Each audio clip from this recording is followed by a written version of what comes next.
পশ্চিমবঙ্গের garden rich থানায় শর্মিষ্ঠার নামে এফআইআর করা হলে পশ্চিমবঙ্গ পুলিশ হঠাৎ উত্তেজিত হয়ে যায়।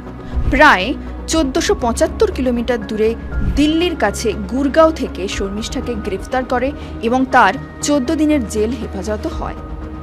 ফেসবুক, এক্স, ইনস্টাগ্রাম, ইউটিউব সমস্ত সোশ্যাল মিডিয়াতে all eyes on Sharmishtha hashtag ছড়িয়ে পড়ে।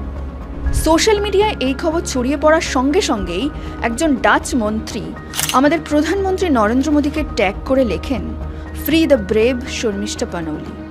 It's a disgrace for freedom of speech that she was arrested. Don't punish her for speaking the truth about Pakistan and Muhammad. Help her.